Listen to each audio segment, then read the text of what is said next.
Good morning, good afternoon, good evening, ladies and gentlemen, wherever you may be in the world. Welcome to today's conversation on Gift of Healing TV. I'm Sarah Jane, and I am delighted to be joined by my co-hosts, Jean Voistart. Jean, thank you for being here. My pleasure. Thank you so much.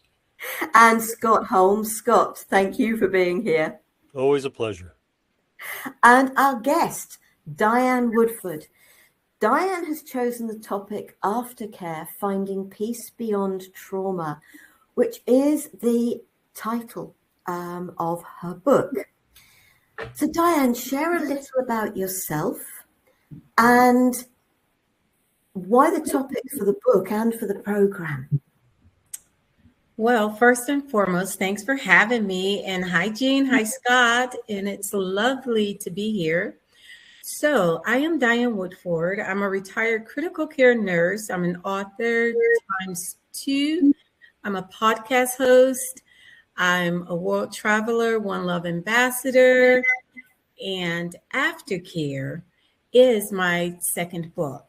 I chose the topic because I feel like it's really relevant, especially in this day and time. And actually, it's really relevant right now in this season because there's a lot of people that are being sick and hospitalized, and there's so much trauma, caregiving going on all around the world. And I just really felt that when I was going through my situation, Aftercare would have been a great book for me to have because it would have, just reminded me that there is peace beyond the trauma. And also that you have a choice. You can thrive ahead. You can choose better or bitter. And I think these little reminders are important. So I think it's going to be a very rich conversation. And I'm just so excited to dive in. So thanks for having me. It's an absolute pleasure, Diane. And we've got Yolanda, who's put a comment in just saying hi to you. And so she's from Nashville, and then, Tennessee is Nashville's in Tennessee, isn't it? Sorry, yeah. I'm English. Hi. But I couldn't tell you where everywhere is in England either. So Diane, Aftercare, fine. Trauma is so share a little about the story, because the story is about obviously the aftercare you were able to give your husband Charles, because of course you were in the perfect place having been that nurse. Yes, thank you for that question, Sarah. So actually Aftercare is what Charles and I gave each other, because Aftercare came about as a result of Charles being hospitalized for the first time in his life. He was hospitalized for 80 days, all spent in the ICU during the time of the COVID protocol. So there was lockdown, separation, and just a lot of mismanagement in healthcare. So it's a very tough time. It was a very trying time. And it was a very testing time because Charles and I are going around the world as One Love ambassadors, right? And it was a way to be very tried on our message, because when you have a message of love, that love will be tested, that love will be tried. And that is what the story is all about. It's about the things that we encountered. It's about the things that were wrong, the things that were right, but it was most importantly about coming through it and how we came through it. And the aftercare is the healing emotionally, spiritually, and physically that was needed by both of us to get back on track. And then it was about the decision that was necessary for us to take to thrive ahead, to be better and not bitter, and to continue to spread love. And I will just take a moment and say that, we're human. So there was anger, there was post-traumatic stress. That was one of the things that I had to come to terms with, because when you're in the situation, you are on high frequency mode and you are just focused. You are laser focused. When you come down from it, you would think, yay, let's celebrate. But before that can happen, you got to get really mad, because everything comes crashing in and you must deal with those emotions. Yeah. And so if it's all right with you, Sara, I wanted to throw the ball over to Scott, because Scott has also, been in the role of caregiving, and to see if he could piggyback maybe on some of what I said. Scott? Absolutely. And I've had the pleasure of meeting Diane and her husband, Charles, and know their story very well. The caregiving. What I find most in long hospitalizations or traumatic physical episodes is that the aftercare is a second thought. Yes, it's the second stage, but it becomes a second thought. And there is not as much emphasis put on that, because after you get better, you heal from the trauma, you survived the trauma, now you have to get back to even. They always say that one day in a hospital bed, it takes 2 days to recover. It takes twice as long to recover for however long you were in that hospital bed. And on top of that, it takes exactly that much time again to get back to even, to where you started from. And that is a tremendous amount of energy, self-care, understanding. Now, while death is not imminent in your thoughts, you always have that. What I found in doing that is you are not immortal anymore. We lose that immortality. That, yes, there are things that can go wrong and will go wrong, no matter how well we deal with ourselves, how healthy we are, how good we eat, how much time we put into working out. And so there's always that question that just sits there now after that. When my wife had got the breast cancer diagnosis, everything kind of fell that something was going to go wrong. Mm-hmm. It wasn't that I was going to be okay, because in our life, nothing had really, had gone along pretty well. And you think, it's going to all work out. Not always. And when those things happen, it brings that doubt about there is not always a happy ending. Mm-hmm. And so you have to really maintain the integrity of that and just be more aware. And so all your senses are on high alert when you're dealing with hospitals directly, when you're in and out of the hospital, when you're laser focused, as you put it, it doesn't die down as quickly as you think.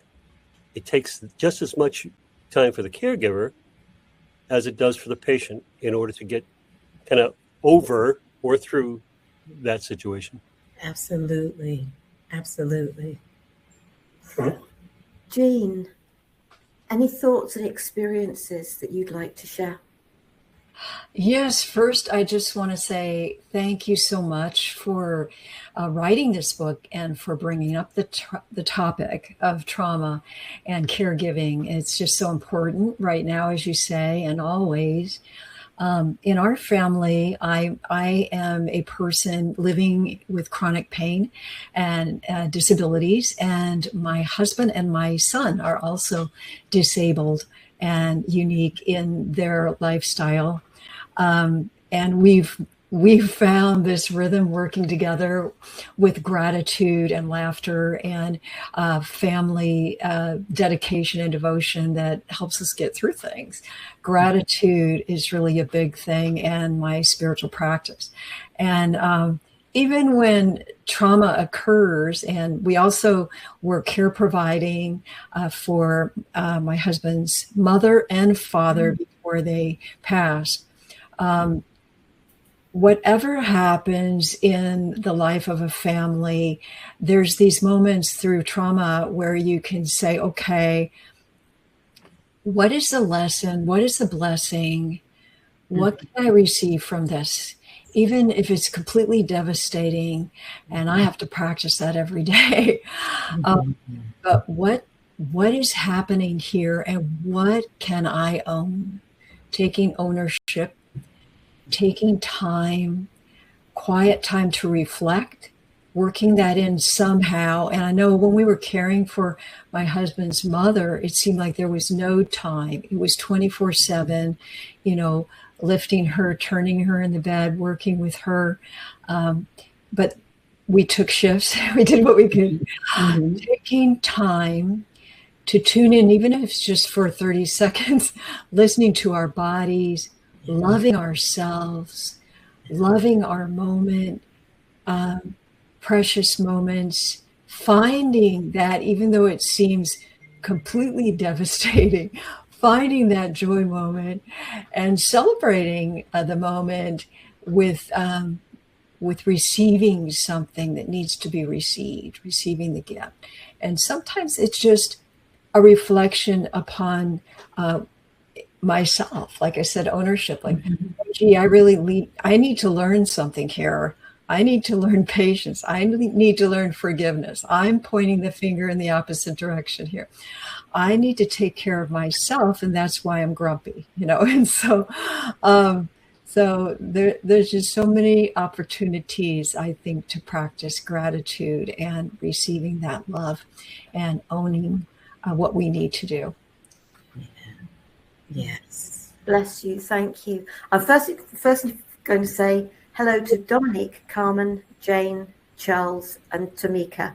And Carmen says, gratitude at all times. So hi to all of you that have joined us. And I know there's more than that. It's a very difficult one for me. I suppose I'm the one who went through the stuff.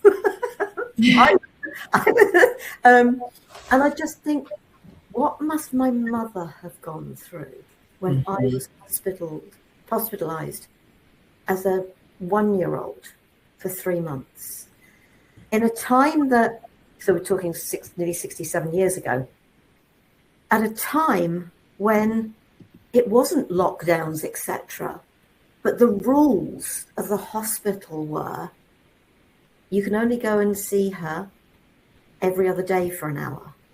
The reality for me was I saw them once a week for an hour. She was also pregnant with my sister Gillian, who died when she was only 9 weeks old, and I was 18 months old.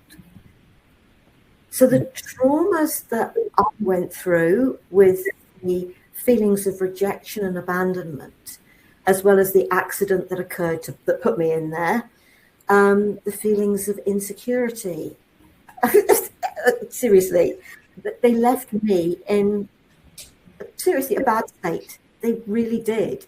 That was never ever picked up. Never picked up. I didn't feel I belonged in my own family, yet I grew up in the family I was born into. It just didn't feel like I belonged there because of the circumstances. But what was my mother and father going through at the time? An accident that could have been prevented, yes, that wasn't meant to be, because I now understand what was an experience I chose to have, because I couldn't do what I do now. So it's speaking to your to the being able to look at something and be able to have the gratitude for it. But I can only do that with hindsight. And I don't know whether, has my mother ever actually got over it? Because recently she said to me, I went with you in the ambulance to the hospital. I'd got you in my arms, and the nurses took you from me, and they said, so now you can go home. What did that do to her, knowing she was the one who'd put the coffee on the table, a hot boiling milk coffee, that then went all over my face and neck? That was what put me in hospital.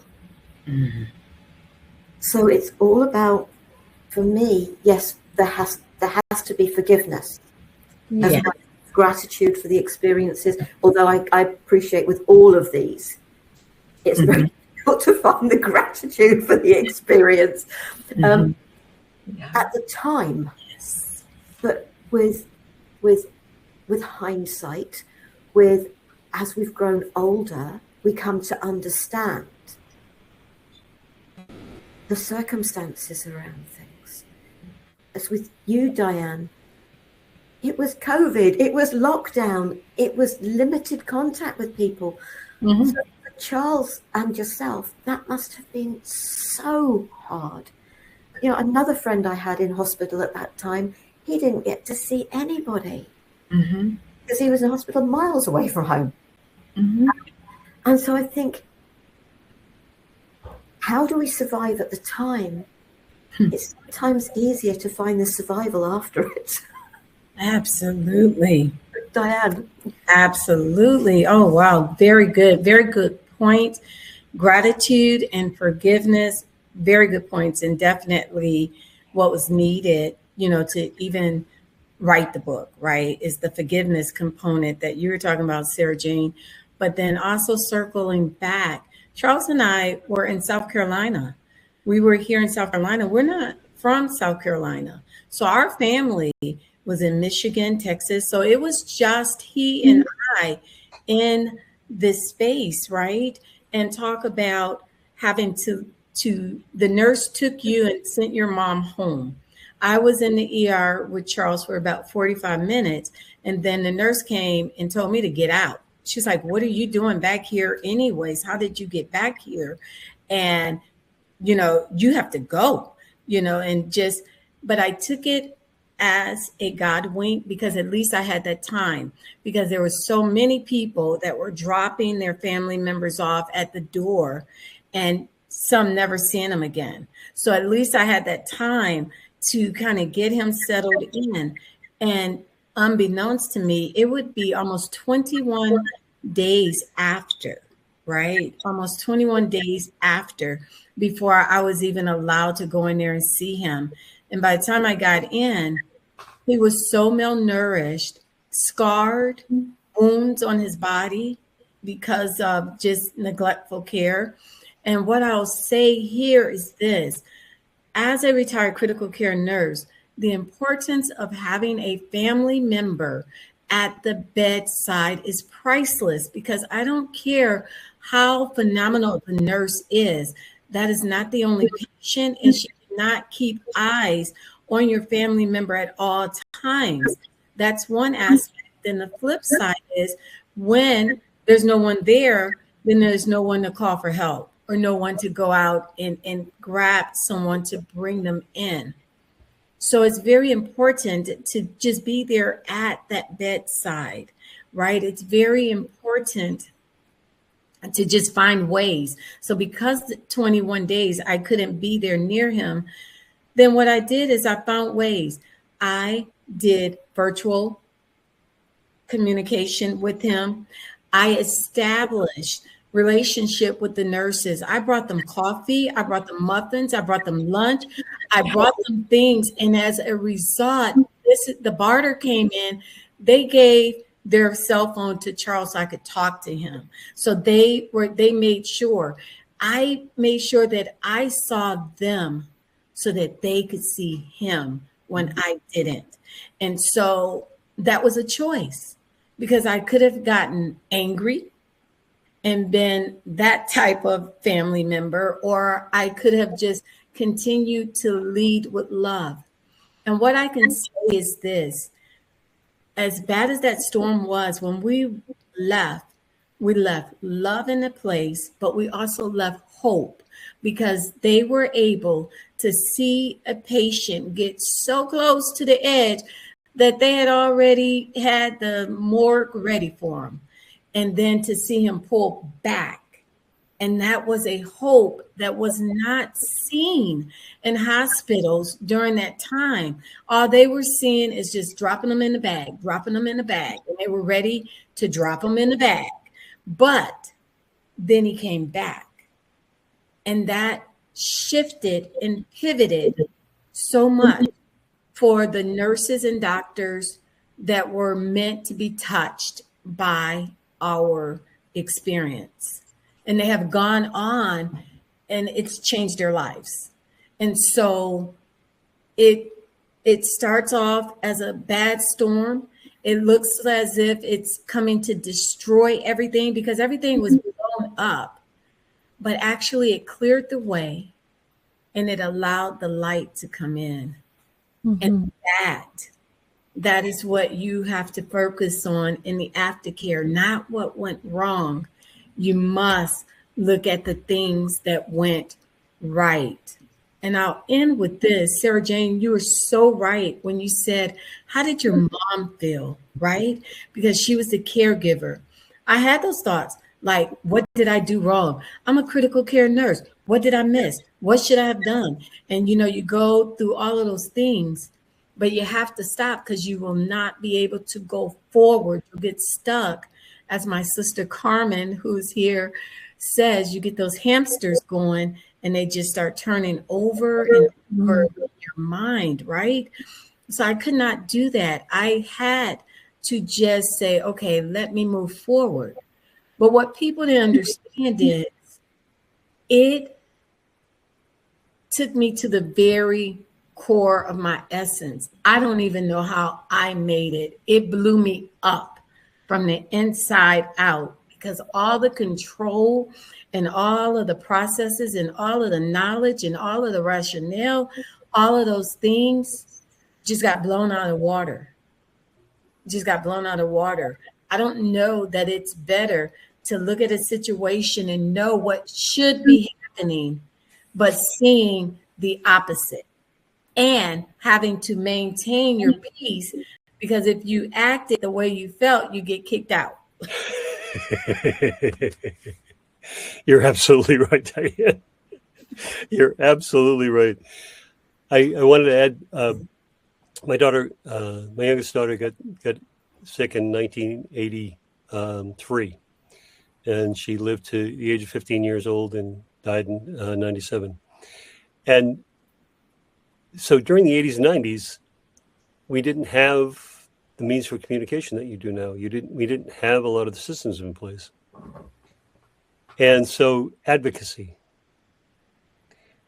I can't express to people enough how important it is that someone with long-term health problems, my daughter got sick and was multiply handicapped for the rest of her life, but that every time she went to the hospital, I would get up, whether it was 2 or 3 o'clock in the morning, and end up in the ER or in Boston or in, we ended up making friends with nurses in all the major medical institutions in Boston because she would end up there because she was in critical care. And by the way, nurses get respect automatically. They taught us how to be advocates, how to look at things, what things meant. They explain things. Nurses always get respect. Doctors have to earn the respect. Always. And I've maintained that. We were in teaching hospitals forever. The nurses taught the doctors how to be doctors. I can't stress that enough. My lead doctor is a nurse practitioner, not a doctor, because they spend more time with you. They explain things. They're on top of things. They advocate for you. So I want to put that out there. But with the extensive health experiences in the healthcare system, that's what I have come away with was advocacy. You need someone there who advocates. Mm-hmm. One quick story. Daughter was in Children's Hospital in Boston, one of the best experiences we ever had. However, my wife walked in and she said she's going to go into Grand Mall. We called the nurse over. We called the doctor over. She's going to go in the Grand Malls. They both looked at us and said, "You can't know that." An hour later, she was in Grand Mall.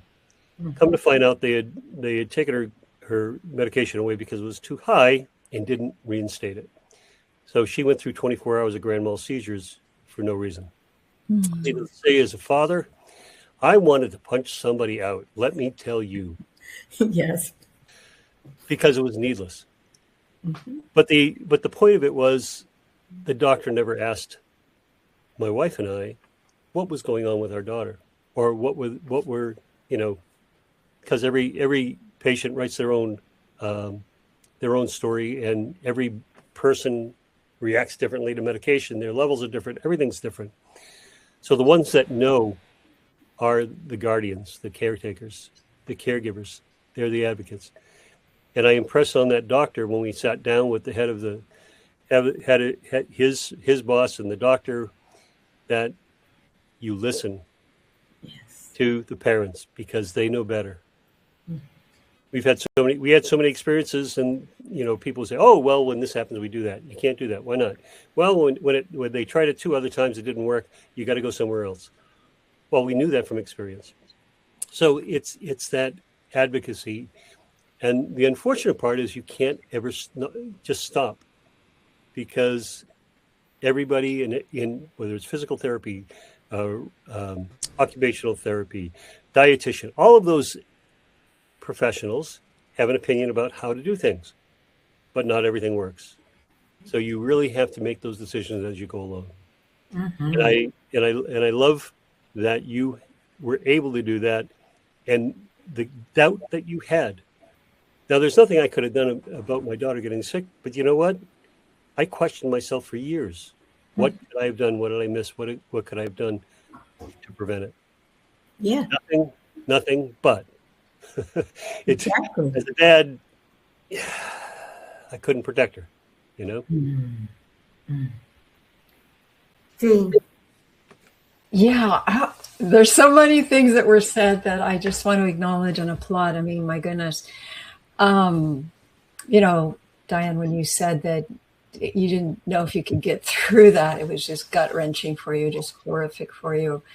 And Scott, when you're saying what happened with the seizure, my heart just goes out to you. That's just horrible. My son has generalized seizure disorder, uncontrolled by medication. We had quite a journey with that. But I do want to focus on something else just for a moment. The title of your book, Peace After Trauma, is that correct? It's Aftercare, Finding Peace Beyond Trauma. Yes. Finding peace beyond trauma. I just want to take a moment to the people out there who are experiencing trauma right now. Mm-hmm. And whatever that trauma might be, we are all nodding our heads and understanding that trauma, whether it's aftercare or some other type of trauma. As a specialist and psychotherapist specializing in grief, trauma, and pain, I understand that. And I just want to speak for all of us here to say, for me, I tell people, feel, reveal, and heal. It's just so important to take the time. And you were talking about, both of you were talking about what you went through, which was just emotionally, mentally, physically painful. And experiencing that pain, just taking time to feel that and acknowledge that within yourself after trauma, and then finding a way to release it in a safe way. For me, I'm an expressive arts therapist. I help people express through the arts, all of the arts, visual arts, movement, the spoken word, writing, dramatic arts, but whatever that way is to express it and get it out. If you're journaling, if you have a friend you can talk to, Scott talked about advocate, just getting it out somehow in a safe way. And then you mentioned about making cupcakes or muffins and giving them to the nurses, giving things. And giving is such a powerful way in another realm. Maybe you can't do it in the place where you're abused and traumatized, but finding a way to give service and then feeling that value and feeling that ability to give is so important to healing and forgiveness and coming in balance. But I just want to acknowledge people that are watching right now that have been traumatized, whether they've been assaulted, abused, whether they've been misdiagnosed and not listened to by doctors, that was mentioned, not understood, whatever's happened, and whether you're a family member. And I also work with on a suicide prevention platform, and have had 2 members of my family end their lives by suicide. So that's traumatic for the remaining family members. And there's just so much trauma that we experience. All of us experience trauma. And if you're having that, please, I encourage you to take time to just listen and feel, because we so often just stuff. We were in, like you say, high mode, trying to get through, trying to take care of others, and trying to get through the day with our responsibilities. But I encourage you to feel, reveal what it is, remember past and other similar traumas that are re-triggering traumas. And just that's how you start healing. So I just want to put that out. Yes. Thank you. Yolanda says, the best survival for trauma is to stay in the moment. Often we look back and too far ahead, which causes anxiety and missed signals. I'm losing my place here. Somebody's put another note in, commented. Missed signals about our own care. And our own care is really essential. How are we going to be there for others if we don't take care of ourselves? Then during our resting moments, we try to stop the noise in our brains instead of embracing and listening.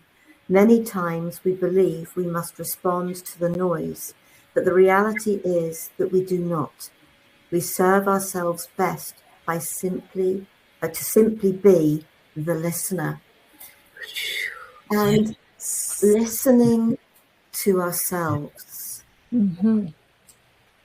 is important. Trauma at any age, but I know that both we've gone through all the ages really. But the quote from Alice Little, and I will use this every time when it comes to trauma. As a traumatized child, desperately waiting for the adult that would come and save us,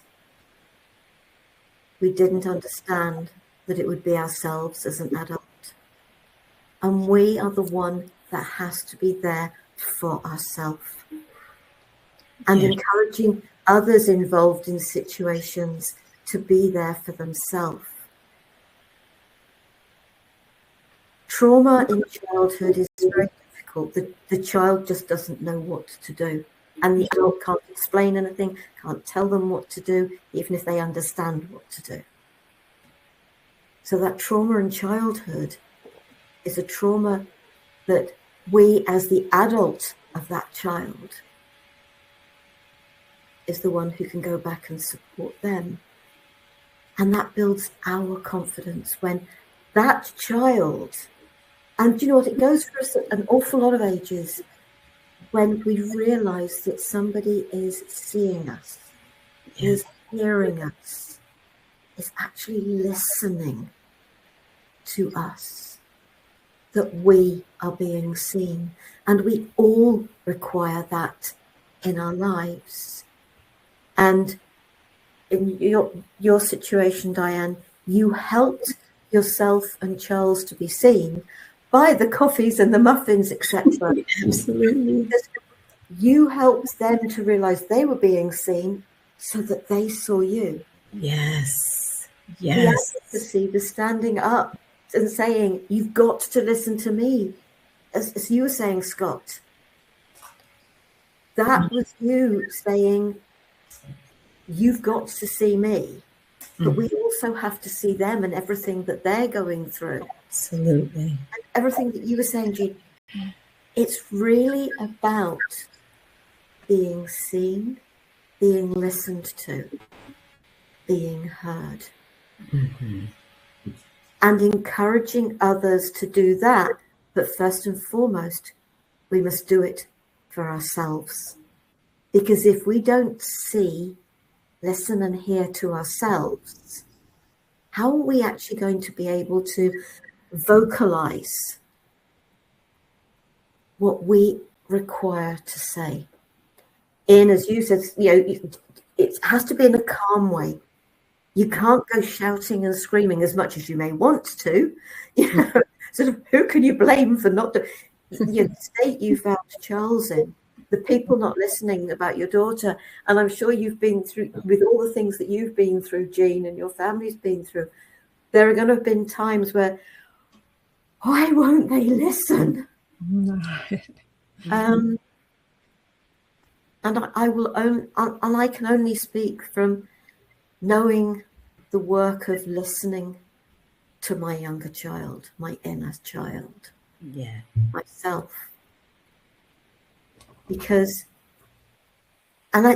maybe I should use the word child, leave the word child out. It's our younger self, because we're older than the self we were first thing this morning.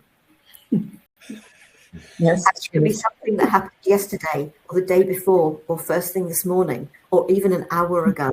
That was our younger self. Mm-hmm. But as adults, we learn from things that we experience, and we can put terminology to things. We can understand things better. And if we don't understand, we've got a tongue that can ask. Absolutely. So it's listening to ourselves. It's asking. If you don't understand things, please tell me why. Please explain what you are doing and why you are doing it. Yeah. Because if we don't understand, how are we going to be sufficiently supportive? They didn't listen to you, Scott.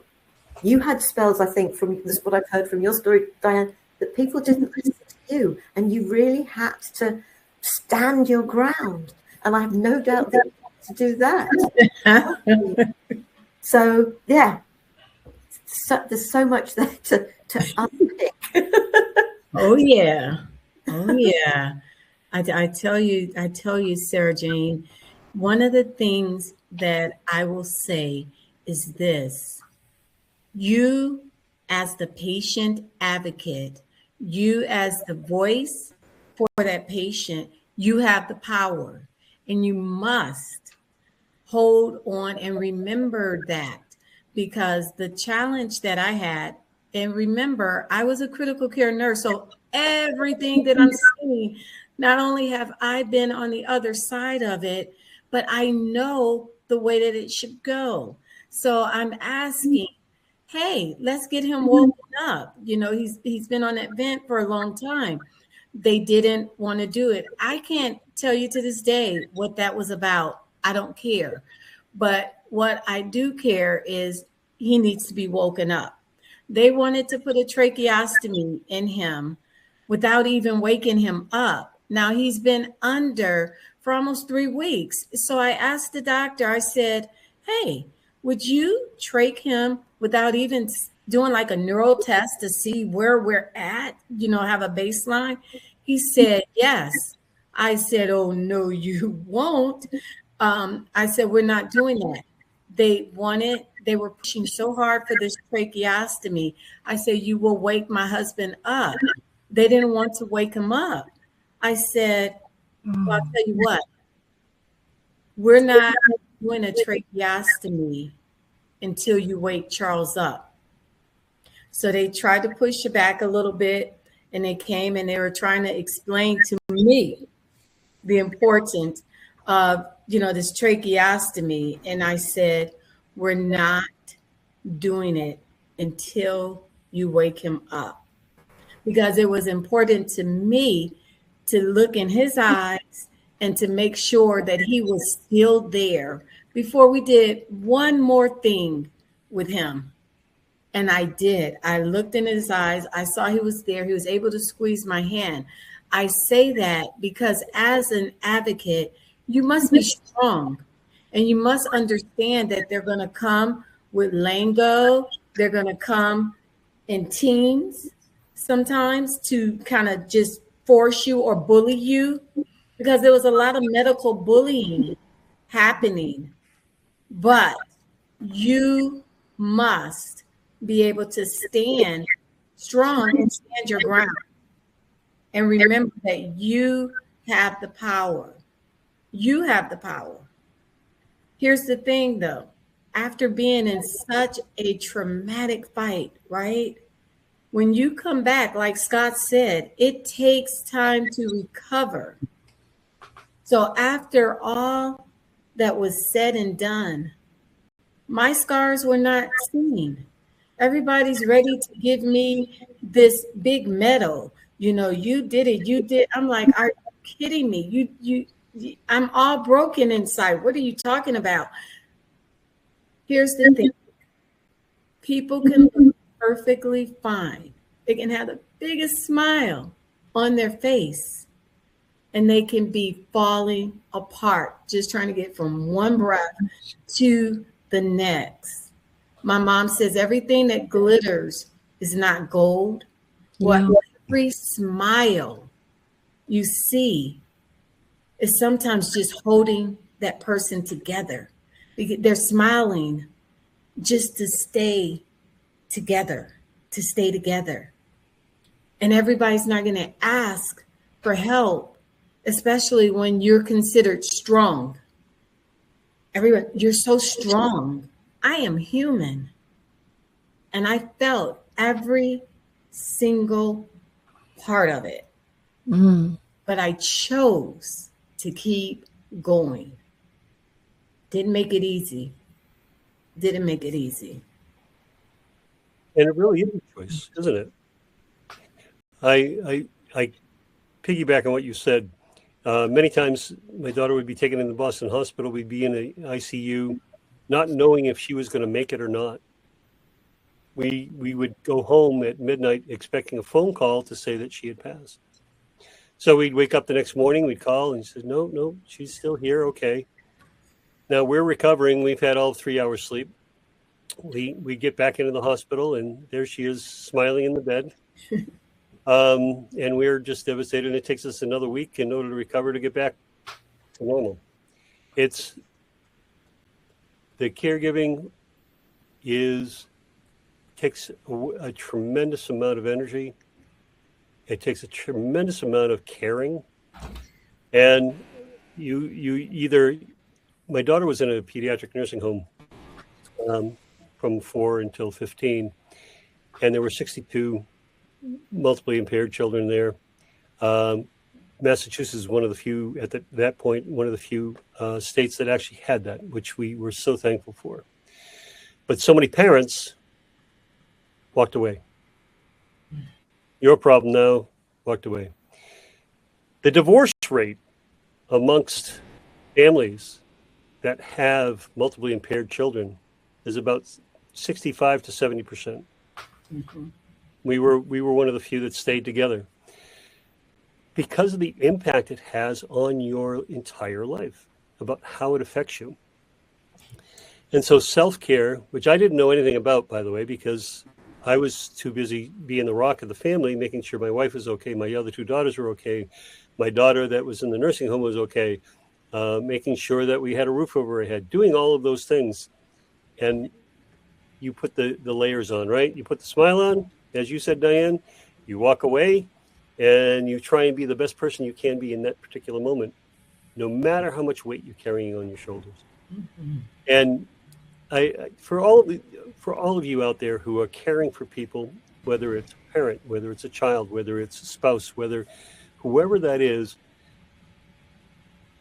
self-care is not getting your nails done. Self-care is that quiet time where you can relax. It's respite care. Reach out and get as much help as you possibly can. When family members, when friends say, hey, let me do this, accept it. Mm-hmm. It's one of the biggest things that I find that most people who are going through this don't do. They don't accept help. They don't allow the help in. And because you feel this is my burden, it's nobody else's, I'm going to do this. Allow other people to do it. It changes how your day will go. It changes the energy. It changes all those things, all those aspects. And it allows you to remember that other people do care. Yeah. It's important to accept help, and it's important to ask for help and find places, research, groups online, whatever. Find the help that you need, whether it's picking up that 500-pound phone that you're afraid to pick up and share your grief, and find help, ask for help. My both my mother-in-law and father-in-law were combative. And we were managing and watching and caring for them, my husband and I, before they passed. And it's extremely difficult to work with family members with Alzheimer's who are combative and wandering off in the middle of the night, and you only get 2 hours sleep, or you're taking shifts. You're really worn out. You need help. You can't get through this without it. You can, but your body's going to get destroyed. Your emotions, you need that time to tune in, feel, reveal, heal, and ask for help. So true, so true. I wanted to, because I'm looking, I wanted to jump through a hoop, if I may, Sarah Jane, and just say the joy of it. I want to take this point, this place, because I started feeling like, woo, hold up, we need to fly. We need to finish this with a fly.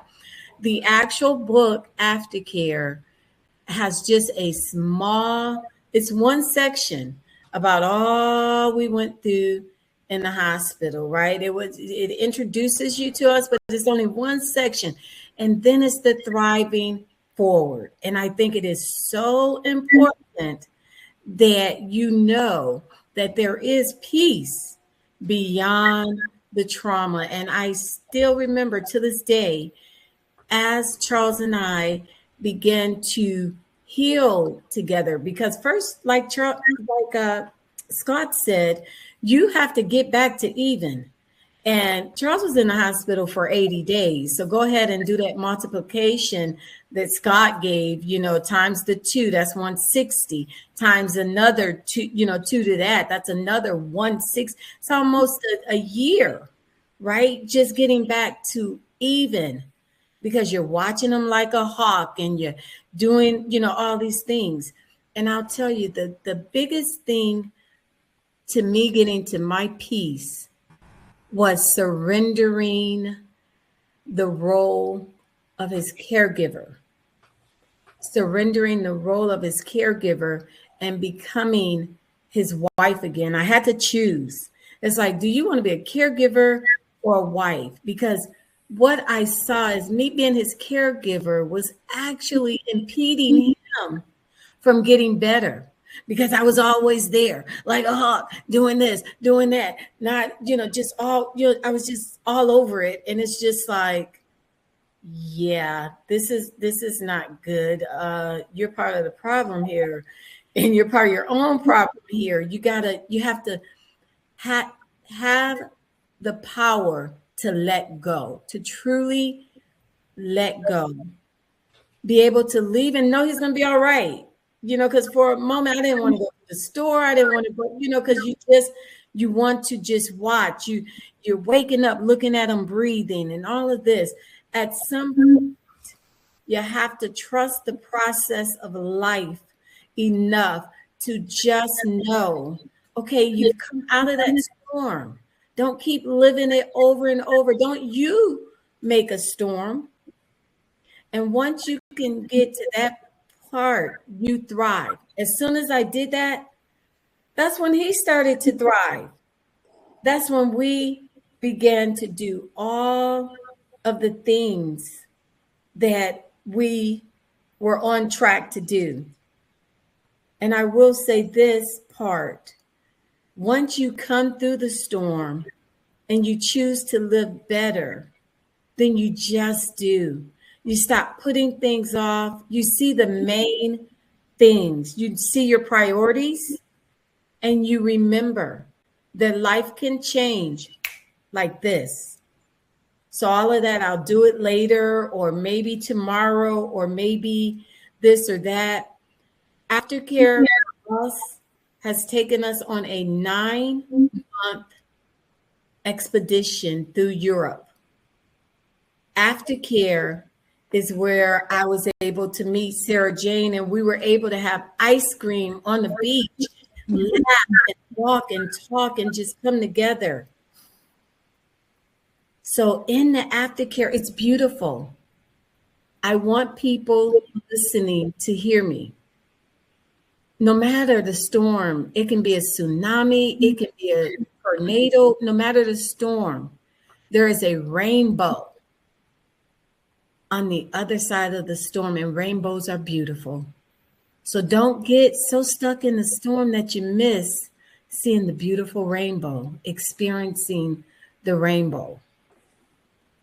Yeah. 100% with that. Yeah.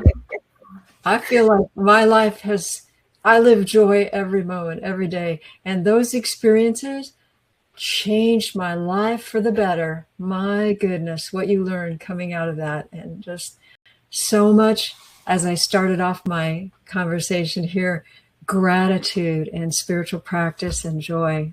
Yeah, thank you so much. And Jean, I know, and I see from you every day that same spirit coming out of you, your posts, how you express yourself. And it is absolutely amazing. You know, we get stuck in our stories. You're right, Diane. We get stuck in our stories. And until they're just stories and we release all of the emotions tied to it, it keeps us tied down and doesn't allow us into gratitude. Gratitude saved me. When I was at my lowest point, I went to a meeting and they said, tell me 3 things you're grateful for. And at that moment in my life, I couldn't think of 3 things. Now, if you ask me what I'm grateful for, I could go on for about an hour and a half. Because of my mindset, because of my perspective, because of where I am and how just joyful I try to live in the same way that the 2 of you do. Or should I say the 3 of you? Because Sara Jane is an incredible spirit, an incredible energy. She collects people constantly, and she connects with everybody. Everybody I send to her connect, and they say, "Oh my gosh, she is so beautiful. She is so wonderful," and she is, because she is heart, Yes. she is compassion, and that's what I love. And it's not to gloss over that everything is rosy every single day in every single moment for any of us. However, it's how we see things, how we react to things, how we process things in our lives. Does everything go perfectly? Absolutely not. But if you don't have the expectation of perfection, you can really enjoy life. Is it not perfection? Or is it just our judgment as to whether it's perfection? Because the universe has its own ideas. Now, where's this message from Charles? Diane, you know my story. Thank you for all your advice over the years. Now, I know Charles is right there with you. Yes. So I'm going to say to each of you, any final words before we close? And if Charles would like to appear so people can see Charles really does exist, that would be lovely if he came in and said hello to us. We'll put that inside. Things inside. Here comes Charles. Say hi, Charles. Hello, everyone. Hi, Charles. Hi. And thank you for watching. Oh, Thank you for your comments. Thank you to thanks everybody. for all of your comments. Well, a quick comment. I've always said that Diane is the yin to my yang, and I tell her constantly, there's no us without you. Bless you. Bless you. So thank all of you. Thank you. Right. Any final words? So, Jean, let's start with you. Oh, just you are a brilliant, bright light of spiritual being embodied in this physical form, and you are limitless, and you are joy. It's there for you now and always. Thank you. Scott.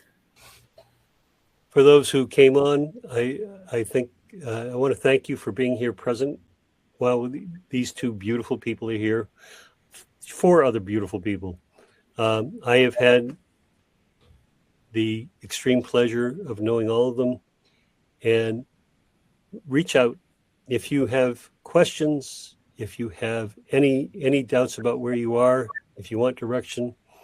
10-minute conversation with any of these people will just bring you to where you need to go. So thank you very much. Diane, Charles, any final words from you? Yes. So for me, my final words would be this. No matter the storm,